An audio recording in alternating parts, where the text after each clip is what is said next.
The McAlvany Weekly Commentary, covering monetary, economic, and geopolitical news events. Now, here are Kevin Orrick and David McAlvany.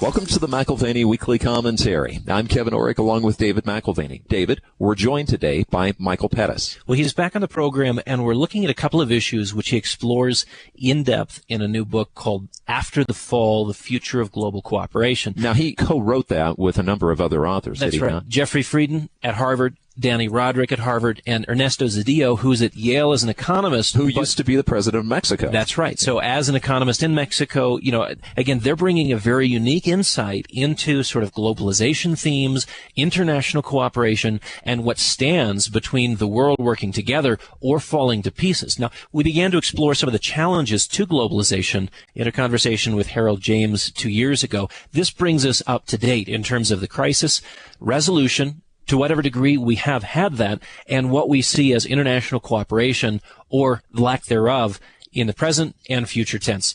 Rebalancing these days is most commonly associated with China, the use of that language. And what you've suggested is that it will be a broader rebalancing. What we need is a broader rebalancing, in fact, a global shift in capital and trade, but not necessarily on a voluntary basis in some cases. Maybe you can frame this for us and put it in context. Well, I think the important thing to remember, and I think this was very often missed in a lot of the economic debates, is the automatic linkages from one economy to another. So to take an example that I like to use a lot since I was born and grew up in Spain, is the very low Spanish savings rate that developed especially in the last decade. Now, most people, if you were to ask them, why has the Spanish savings rate collapsed in the last decade, or why is the Spanish savings rate so low, they'll give you all kinds of answers. Some of them are completely nonsensical, the typical cultural answers. The Spanish, love to have a good time, and they don't really like to work, and so their savings rates are very low. That, of course, is nonsense, because if you look back over the last 30, 40 years, there's been tremendous variation in the savings rate, and you can't really explain that by assuming tremendous variation in Spanish culture. What's more, contrary to popular perception, before the crisis, until this huge surge in unemployment, the typical Spanish worker actually worked longer hours than, say, the typical German worker. Spain ran a fiscal surplus, not a fiscal deficit, et cetera, et cetera. So what really explains the savings rate? It turns out it really has very little to do with cultural attitudes or cultural preferences. And by the way, of course, this argument is very relevant for the United States, too. In the case of Spain, the main cause of the very low Spanish savings rate, it turns out, had to do with policies enacted in Germany at the end of the 1990s. And this may seem like a strange thing to say. You'll often hear people say, no one put a gun to the head of the Spanish consumer or the American consumer and forced him to consume. And that sounds like a very solid, common sense type of observation, except that it totally misses the point. What happens is that the savings and investment balance in the world is a balance. Savings and investment are equal to each other. Now, for the sake of simplicity, let's pretend that there are only two countries, Germany and Spain. And effectively speaking, because of monetary union, this is a pretty good approximation of what happened in Europe. But in the late 1990s, the Germans, with their fabulous culture for savings, turned out they weren't really saving very much. In fact, Germany ran some of the largest trade deficits in the world almost every year in the 1990s. And it also was still suffering from the absorption of East Germany, so that it had fairly high unemployment. And the steps that the German government took to address this problem involved, among other things, restraining wage growth in Germany to increase the competitiveness of German industry and in order to boost employment. Now, this may or may not have made sense, but it had tremendous implications for Germany's partners within Europe, because the savings rate, as you know, is simply national production minus national consumption. And what determines the consumption level basically three things determine the consumption level in any country. One is income inequality. As you know, rich people consume a smaller share of their income than poor people. So in a very unequal country, you will have a high savings rate. That really wasn't a problem with Germany. The second thing is an explosion in credit card consumption, borrowing to consume. That may sound like a cultural thing too, but in fact it isn't. Typically, when you have, like in the United States in the decade before 2007, and like in Spain in the decade before 2007, when you have soaring real estate prices, also soaring bond and stock prices, but mainly real estate, people feel much, much wealthier. And as they feel wealthier, they are more likely to consume more out of current income, simply because, you know, your home was worth $500,000 and suddenly it's worth $1 million. So you figure that your retirement egg is up by $500,000. You need to save less today to match that. But the third and most important determinant of the percentage of GDP that is consumed is, of course, the percentage of GDP that's owned by the household sector. The higher the household share of GDP, then, not surprisingly, the higher the household consumption share of GDP. So this household income number is very, very important. And the steps that were put into place in Germany ended up forcing down the growth rate in household income through taxes on wages, etc. Now, Germany continued growing, but household income grew much more slowly. And since household income grew much more slowly than German GDP, by definition, well, not necessarily by definition, but the most obvious consequence, and in fact that's what happened, is that household consumption grows much more slowly than GDP. Fair enough, but since savings is simply GDP minus consumption, that meant those policies had to force up the German savings rate, not because the Germans are, you know, boring, thrifty people who think about the future, but simply because household income in Germany grew much more slowly than GDP. So that's why we made that major shift sometime around 2000, 2001, in which Germany switched from being a country where the savings rate was much lower than the domestic investment rate. In other words, the Germans didn't save enough, to, within a few years, the savings rate being much higher than the domestic investment rate. The Germans suddenly became the frugal Germans of myth. Now, the current account surplus is exactly the difference between the savings rate and the investment rate. If you save less than you invest, then you must import foreign savings, and so you must run a current account deficit. If you save more than you invest, you must export the balance, and you run a current account surplus. So as the German savings rate soared, it had to happen that the German current account deficits of the 1990s turned into German current account surpluses which really began around 2000, 2001, and they quickly became massive surpluses. So what does all of this have to do with the Spanish love of siestas and whatnot? Well, if Germany runs a current account surplus, which is exactly the same thing as saying that Germans save more than they invest, then somebody must run a current account deficit, right? The surpluses and deficits have to balance to exactly zero. So that meant that as Germany forced up its savings rate, it would convert its current account deficit into a current account surplus. And somebody, the rest of the world, had to be on the other side of that current account surplus. And it turns out, for very obvious reasons, that the rest of the world was peripheral Europe, which I will simply call Spain. How did it happen? Because of monetary union and because of control of interest rates by Germany, Spain ended up with interest rates that were much too low.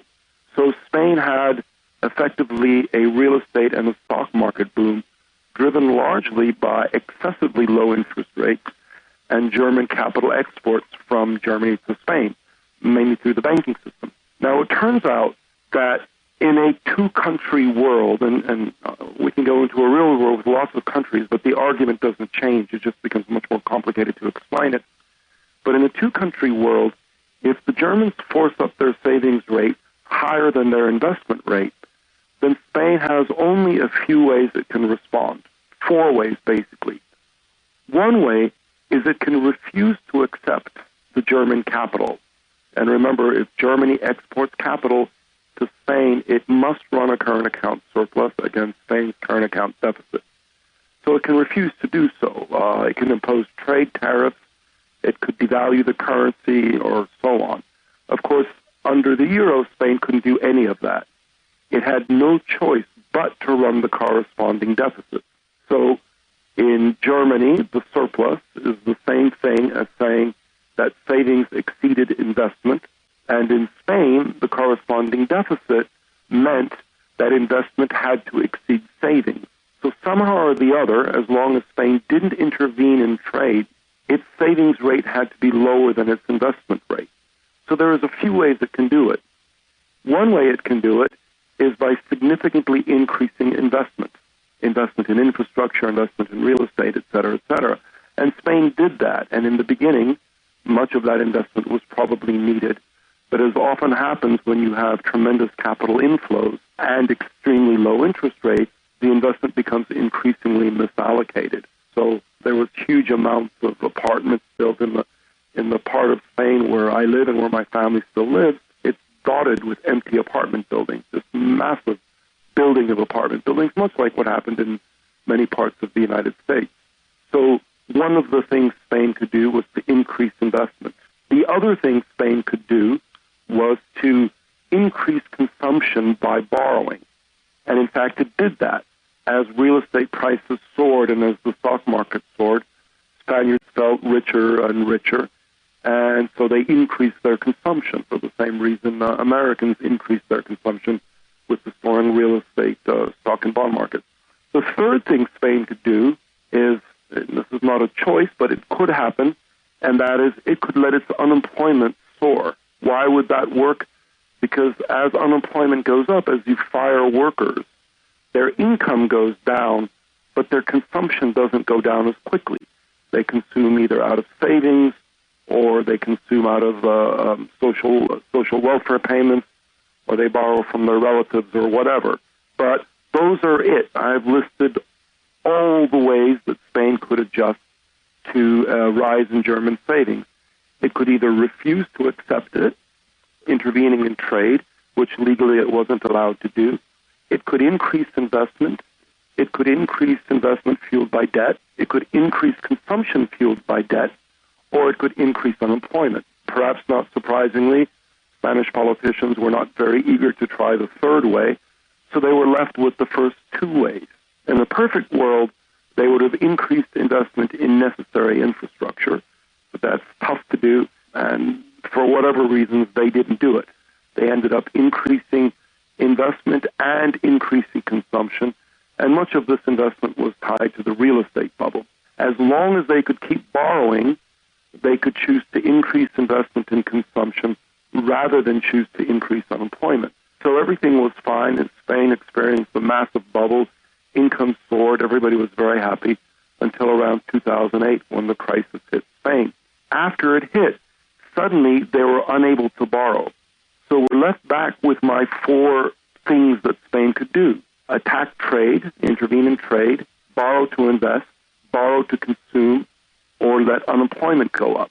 Since they were not allowed to intervene in trade, and since they could no longer borrow to invest and they could no longer borrow to consume, well, then clearly that left only alternative number 4, and in fact that's exactly what's happening.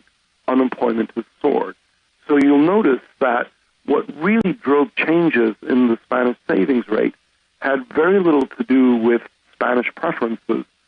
They were largely a function of policies in Germany at the end of the decade. And of course, it's not a coincidence that if you look at Ireland, Greece, Italy, and a number of other countries that entered the euro with relatively high inflation, all of them switched from countries that had excess savings in many cases. Ireland, for example, was a big surplus country in the 1990s, to countries, all of whom had deficient savings. In other words, all of them saved much less than they invested, and they ran current account deficits, and they had asset bubbles.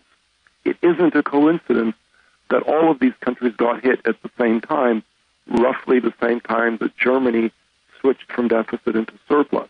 So one of the points that I really try to make in my book is that if you want to understand the sources of the financial crisis, which I think most of us agree were very tied to the great savings and consumption and trade imbalances of the previous 1 or 2 decades, then you have to recognize the linkages between the different economies. Now, I've been saying for the last 2 years that Spain has to leave the euro. It will leave the euro.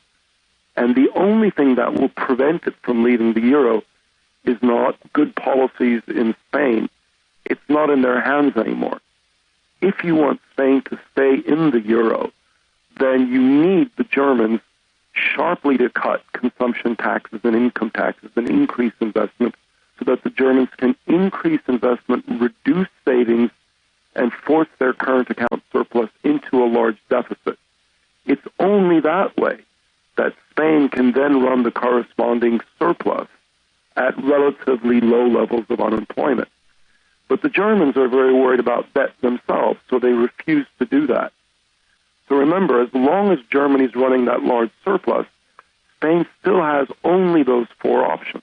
Intervene in trade, which basically means leaving the euro and devaluing, borrowing to invest, which they're no longer able to do, borrowing to consume, which they're no longer able to do, or keep very high levels of unemployment. It has nothing to do with what Spanish policymakers do, or very little. People say, the Spanish government should be bringing down wages to make Spain more competitive. And of course, that's exactly what they're doing. And how do you bring down wages? You bring down wages through massive unemployment. So the options for Spain, unless Germany reverses its current account surplus into a current account deficit, the only options for Spain are very high unemployment for many more years until finally wages are forced way down, or intervene in trade, which basically means leaving the euro and devaluing. Since, in my opinion, there is very little evidence, maybe we have to wait until the election, but so far there is very little evidence that the Germans are willing to reflate their economy sufficiently to allow Spain the necessary current account surplus to repay its debt. Then the only alternatives for Spain are the politically impossible alternative of keeping unemployment at 20-25% for 3, 4, 5, 6 more years, or leaving the euro. I think, like I said, the former is politically impossible. The political system in Spain is under tremendous strain. So that only leaves me with leaving the euro. And this story, by the way, is true of all of the other peripheral countries. Their options, as long as Germany doesn't reflate, their options are limited to high unemployment or leave the euro. And ultimately, I think they'll choose the latter. So if Germany is at the center of the solution for the Eurozone crisis... Absolutely. And you say just that like it's the United improbable. States was in the 1920s. It was the same problem. And could you, by extension, say that China is to some degree in the same place? We're talking about 2 similar surplus countries. Absolutely. So if you ask people, why do the Chinese save so much, you'll get all the nonsensical cultural answers. Oh, the Chinese culturally are Confucians, and Confucians save a lot of money. Simply not true. For over 1,000 years, the criticism of Confucians was that they didn't save money. And in fact, as late as the mid-1970s, Prime Minister Lee of Singapore complained he was raising taxes on wages in order to force up the savings rate because, as he complained, there are too many Chinese in Singapore and the Chinese simply don't save. So what explains the very high savings rate in China? Very easy to explain it. China has the lowest household income share of GDP maybe ever recorded in times of peace. So not surprisingly, it has the lowest household consumption share ever recorded, and GDP minus consumption is savings. So if you have the lowest consumption, you must have the highest savings.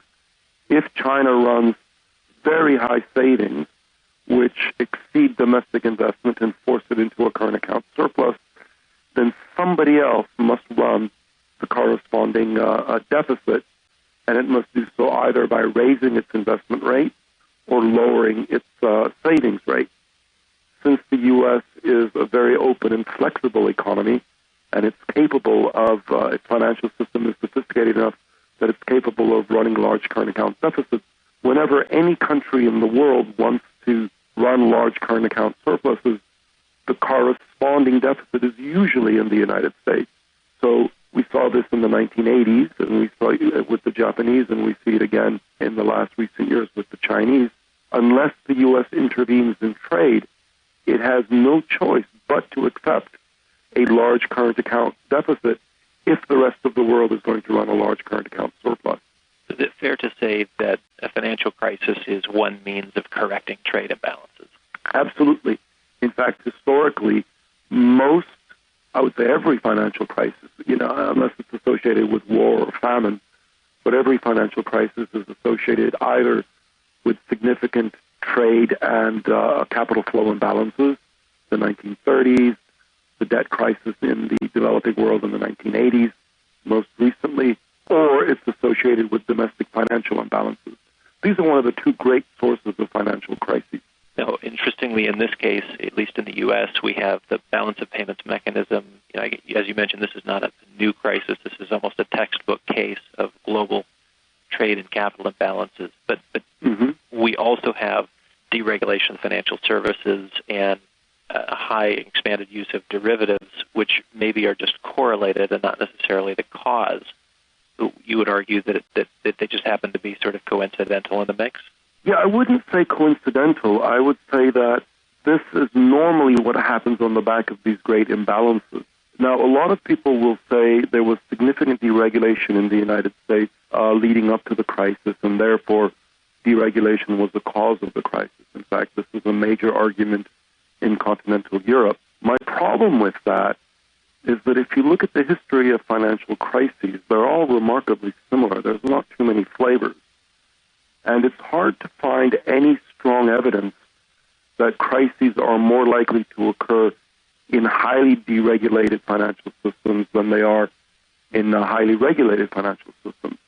Remember that the whole prestige of the so-called Anglo-Saxon financial system, the fragmented, deregulated system, really developed in the last 20 years, in particular as a response to what happened to the great exponent of the other type of financial system. We sometimes call it the Continental System, but its greatest exponent was really Japan in the 1980s. There you had a highly regulated financial system, very close links between the government and the banking system. In fact, you could say the banks basically did what the government told them to do. There was very little in the way of derivatives. There was no such thing as securitized mortgages, et cetera, et cetera, et cetera. And yet, Japan went through a massive financial system-inspired bubble and overinvestment, and then it collapsed. So it's very hard to say that it's deregulation in and of itself that created the crisis, because how would you explain the Japanese crisis if deregulation was the problem? Whenever you have a massive expansion in the money base, you end up having problems in the financial system, whether it's highly regulated or highly deregulated. If we have that sort of lost decade with Japan, could we also have a lost decade with China? I have very little doubt that we will. It'll be a different kind of lost decade in the sense that Japan had 20 years of average growth of roughly 0.5%. I don't think it gets that bad in China. But when I think about the sheer arithmetic of rebalancing, it's very hard for me to make a plausible case for average growth rates over the next 10 years to exceed 3 to 4%. So my prediction is that if the rebalancing isn't mismanaged, that will be the average growth rate for China over the next 10 years. Front-loaded, more now, less later. In the fourth quarter of 2012, we saw government investment, sort of a resurgence of that, and it was almost I was thinking of Kipling's Gods of the Copybook heading, the burnt bandaged finger wobbling back to the flame. Can they leave it alone? Can they actually move towards a different model of growth, consumption-oriented, less investment-oriented, or in periods of insecurity, are they always going to spend and spend? Well, for the last 30 years, China has had a whole series of crises. We had an inflation crisis in 85, 86. We had a huge inflation crisis in 93, 94, when many people thought that the stability of the country wake, we had the Asian crisis of 97.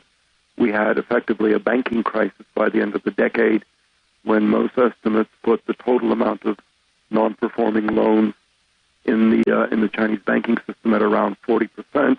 We had the crisis of 2008, 2009, and yet China never stopped growing. And the reason it never stopped growing was because it responded to every crisis in the same way. It made the banks unleash waves of investment, waves of credit growth. Now, for the first 20 years, when China was significantly underinvested and had very limited manufacturing capacity, that worked fine. If you don't have any airports, then building an airport is a good idea. If you have very bad roads, then building better roads is a good idea. If you have no manufacturing capacity, then building a steel plant is a good idea.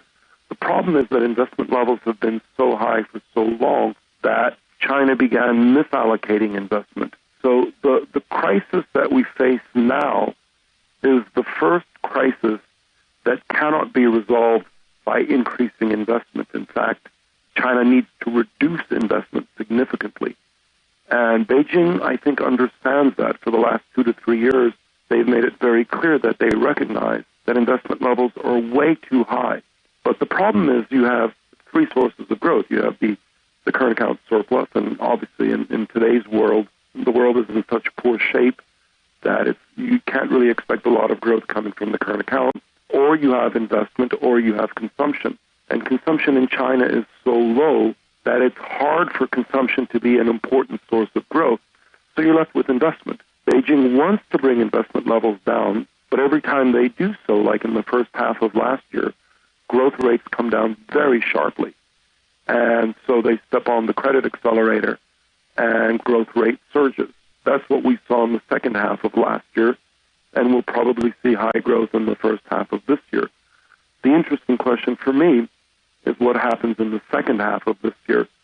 And I would propose that if the government is able to consolidate power very quickly, as you know, the party changed its leaders in October of last year, and the formal change of leadership will be March of this year, the national leadership.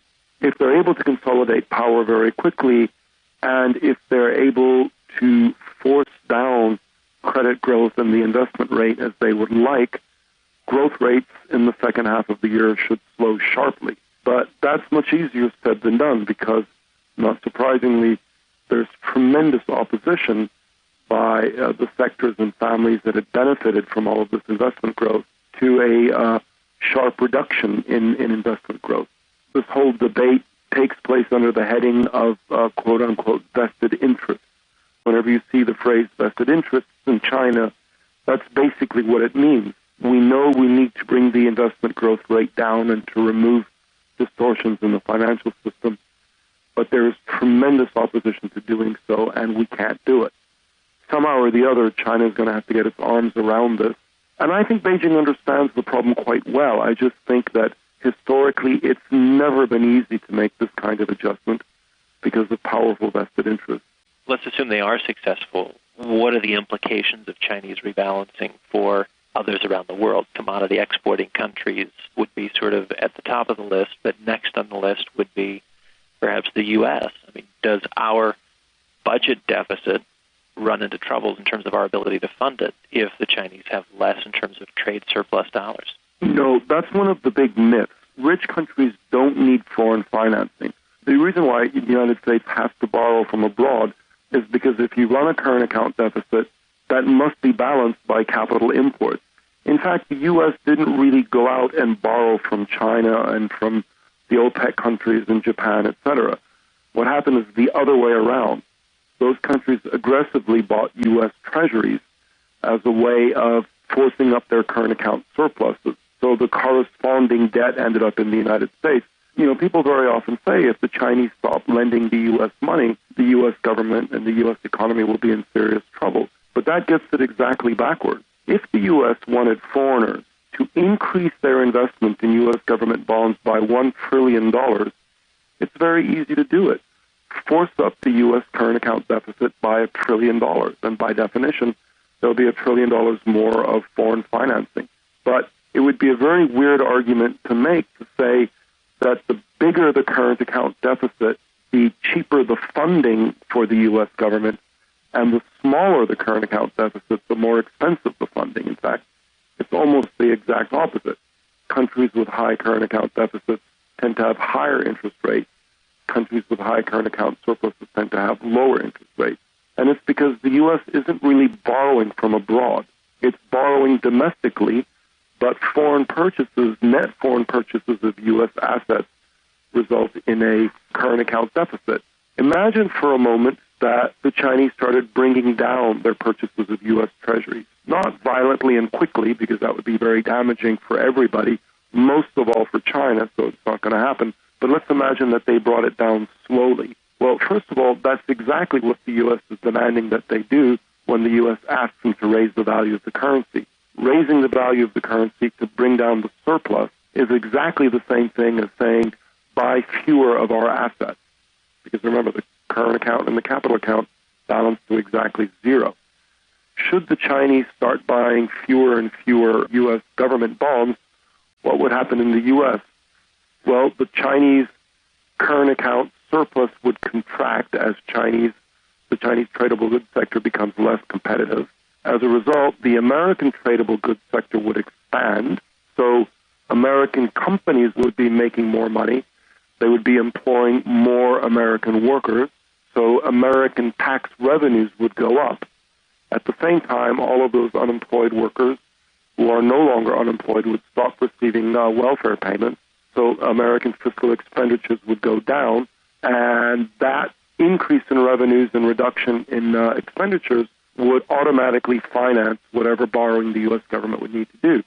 In other words, the U.S. would be borrowing much less. So your concern would not be with the U.S., perhaps with your commodity exporting countries then? No question. So China is about 11 or 12% of the world. If the current GDP numbers clearly reflect the size of the economy, I think the real economy is actually much smaller.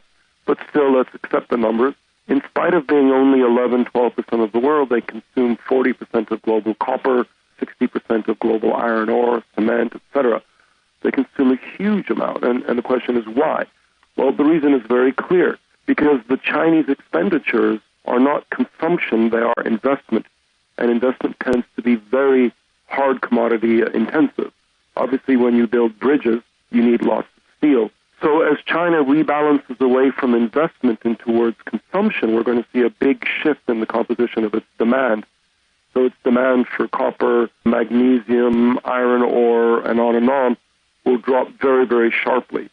That means if you're Brazil or Australia or Chile or Peru, the great boom that you experienced in the last decade is going to reverse itself.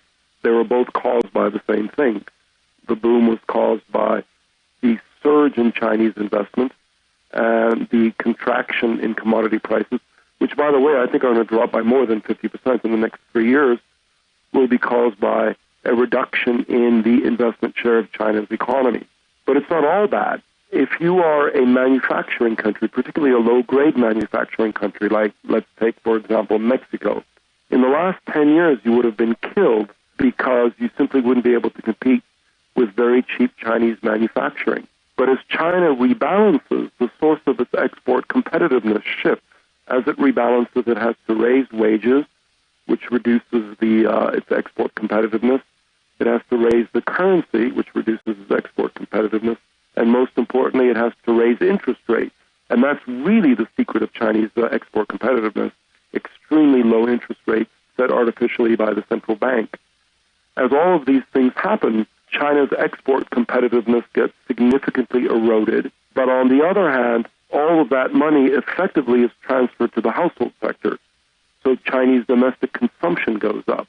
So in the best of worlds, China would export less abroad, but sell more to its own domestic consumers if it manages the transition correctly, which is quite difficult to do. If you are a Mexico, though, and this is already starting to happen, it's been happening in the last year or so, suddenly your export competitiveness, which was so significantly undermined by China's very, very competitive exports, becomes much higher as Chinese export competitiveness is eroded. So I think among the developing world, countries who rely very heavily on hard commodity exports are going to get creamed. Countries like Argentina, that rely very heavily on food commodity exports may or may not get creamed. It depends on how smoothly the Chinese manage the transition. Because if they manage it well, household consumption will continue to grow. Remember, rebalancing in China means that consumption will grow faster than GDP. For 30 years, it's been growing slower. So as Chinese household income and consumption grows, they will eat more wheat, soy, directly or indirectly, meat, etc. So that could be good for a country like Argentina if the transition is smooth and well managed.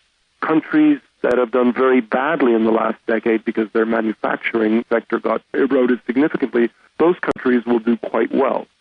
Generally speaking, hard commodity importers will do well at the expense of hard commodity exporters.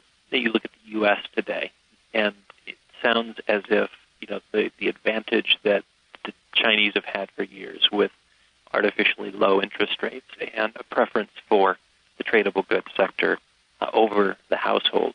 Could you argue that we're moving into an environment where the U.S. household is at a disadvantage, but perhaps as we reduce our trade deficit, maybe not move to surplus, but at least reduce the trade deficit, which is comparable, that we are in that new phase, again, where the state is advantaged, the tradable goods sector is advantaged, and the household is really at a disadvantage? Yes, but it depends on how you define households. In the days of very low unemployment, the very cheap Chinese production was good for American households because it lowered the cost of their baskets of goods that they purchased, and so it effectively raised the real value of their income. Now, conditions have changed. We have very high unemployment. So if we see an increase in the cost of Chinese exports, it's true that reduces the value of household income for those people who have jobs, because now they have the same income, but their basket of goods costs more. So Americans as consumers will be hurt by rising Chinese prices, but Americans as workers will benefit from rising Chinese prices. So overall household income will go up, largely because unemployment will go down. That's the key thing. Now, many people will argue, David, that that's a totally unrealistic hope because America doesn't produce anything that China produces. So if Chinese prices go up, we're simply going to buy them from a third country. Let's call that third country Mexico. And it'll have no impact on American employment. Well, that's based on an incredibly muddled understanding of international trade. Let's assume a three-country world. Mexico has a zero trade balance, the U.S. has a large deficit, and China has a large surplus. As China rebalances and shifts its production away from export towards the domestic market, its current account surplus will come down. So some people will say, well, fine, Americans don't produce what the Chinese produce, Mexico does, so Mexico will get the full employment advantage of what happens in China. And that's completely wrong for two reasons. First of all, there is a lot of overlap between what the Chinese produce and what the Americans produce. In fact, a number of industries in the United States in the last 10 to 20 years were hurt very, very badly precisely because of Chinese exports. So if there were no overlap, they wouldn't have been hurt. They were hurt. But more importantly, it doesn't really matter whether Americans produce what the Chinese produce. Let's say that the Chinese produce a widget which Americans are totally incapable of producing, but which they still need to consume. So the Chinese export fewer to the U.S., and the Mexicans begin to export more. Well, as Mexicans export more, clearly they have to produce more. And as they produce more, they have to hire more workers if they have unemployment. If they don't have unemployment, they have to bid up workers' wages. So either way, Mexican workers will become richer. In addition, the Mexican currency will go up, and probably Mexican interest rates will go up because you have to borrow money to build new factories, to build all these widgets that the Americans want. Well, the increase in Mexican interest rates, the increase in the Mexican peso, and the increase in Mexican wages means that the Mexicans will have to import more to the same extent that they export it, that they're increasing export. So what will they import? Well, they'll import something from the United States. Even if you think Mexicans don't buy anything that Americans make, which of course is wrong, Then we have to add a fourth country, Brazil, so the Mexicans buy it from the Brazilians. You work through the whole process, and somehow or the other, just because you can't identify it doesn't mean it won't happen, but somehow or the other, the American current account deficit will come down by almost exactly the same amount that the Chinese current account surplus comes down. It must happen one way or the other. It's hard to identify, but it must happen. There's no way around it. With one more point on U.S. household income, and this is just dealing with the concept of financial repression. You know, if on balance it would stay the same in the context of, my earlier question, what does it look like as a tax for U.S. households to deal with an artificially low interest rate and an income from savings which is diminished? Good question. We hear that a lot, and the way the question is often framed is if financial repression is such a bad thing in China, then it must also be a bad thing in the United States. And not necessarily. First of all, you never get the same level of financial repression in the U.S. as you do in China for two reasons. First reason is the amount of the hidden financial repression tax is roughly the difference between the nominal GDP growth rate and the nominal lending rate. So in the United States, the growth rate is whatever, let's say 2%. That means the most you could possibly charge on the financial repression tax is 2 percentage points. You can drive interest rates down to zero. Whereas in China, with much higher growth rates, the difference is much greater. They can be much more than 2%. In addition, bank deposits are where the bulk of Chinese savings are, because the U.S. has a very flexible, very liberal, and totally open capital account. Bank deposits are a much smaller share of American savings than they are of Chinese savings. I think bank deposits in China are something like 200% of GDP, whereas in the United States, I think they're 30, 40, 50% of GDP, something like that. So the financial repression tax in China is much, much higher than the financial repression tax in the United States. But more importantly, China has the opposite problem of the United States. It saves way too much and consumes way too little, and the financial repression tax forces up the savings rate and forces down the consumption rate. The United States consumes too much and saves too little. The financial repression tax, again, forces up the savings rate and forces down the consumption rate. You can argue that that's good or bad for the U.S. economy based on, whether you're a Keynesian or a Hayekian or whatever you like, but raising the savings rate in China is a big problem. Raising the savings rate in the United States not only is not a big problem, but it's necessary. The U.S. savings rate has to go up. So financial repression in the U.S. is very different from that of China. That's very helpful. Well, as we wrap up, I have one question that may be disconnected, but having taught a number of courses on central banking, I'm curious how you would interpret the actions of the German Bundesbank in recent weeks requesting the repatriation of their gold from the U.S. and from France. Do you see any similarities to de Gaulle's efforts in the late 60s when the French basically exercised the first-mover advantage as the Bretton Woods era came to a close? Does this imply anything about our current monetary system and the need for change, central bankers sort of regrouping, deciding what resources they have in an effort to rebalance the current global monetary system? Well, I think the timing for this was not great because it increases uncertainty in a world which doesn't need more uncertainty. The Germans really should have done this a long time ago. The reason their gold was in the United States was because they were very concerned about the possibility of a Soviet invasion and access to the gold, so they put it abroad for safekeeping. That worry has disappeared a long time ago. But there's a big difference between what the French did in the 60s and what the Germans are doing now. The Germans are simply demanding or requesting their own gold. That the gold that they own, that's stored in New York, be returned. So there's no change in the wealth of Germany or the United States or anybody else. It's simply it's like moving your deposit out of one bank and putting it into another. As opposed to the French settling trade balances. Yeah, what the French did was they actually purchased gold. And they purchased gold because the U.S., after I think it was 1935, pegged gold at $35 to the ounce, and they were required to buy or sell dollars at that price. by the 1960s, it was pretty clear that gold was worth a lot more than that the U.S. simply couldn't maintain that kind of commitment. So the sooner you went in there and bought as much gold as you could at $35 an ounce, the better off you were. And of course, as France and other countries did that, ultimately the U.S. wasn't able to maintain the commitment and they had to go off the gold standard, in which case those countries that moved aggressively benefited and those countries that didn't lost out on an opportunity. So it's a very, very different process. Is there any signaling effect? I don't know. I don't really know what the thinking is behind the German move.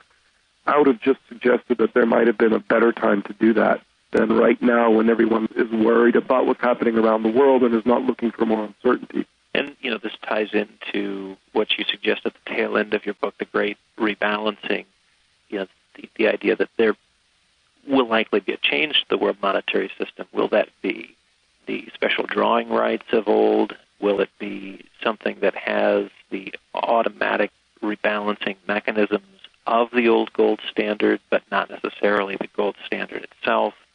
And maybe that's the issue with the Germans. It's just bad timing. We've never had a major financial crisis, either a national crisis or a domestic crisis, that wasn't accompanied by a significant change in the financial and monetary arrangements. So although I don't know what the global financial system will look like from 5 years from now, I can state with absolute conviction that it's going to look very, very different. If it doesn't, this will be unprecedented in history. So, my recommendation is that unless you have very clear rules about trade interference, and it doesn't just mean through tariffs and through the currency, but through interest rates, through a whole number of things, unless there are very clear rules on that, and I'm not sure there ever can be clear rules on that, then an open capital account means that countries like the United States and some others run the risk of very destabilizing deficits. So I would actually argue, it's sort of funny, but there's this big argument about the role of the dollar as the reserve currency, and there's this perception that if you're pro-American, you want the dollar to continue to be the dominant reserve currency, and if you're anti-American, you want to replace the dollar. And I think that gets it exactly backwards. I think there are very few advantages to the United States of the use of the dollar as the global reserve currency. There is an advantage to the world, and as the world leader, of course, that benefits the U.S., but there are tremendous disadvantages, most specifically whenever a country wants to turbocharge growth, it simply buys unlimited amounts of U.S. Treasury bonds, and it generates a large current account surplus at the expense of the United States.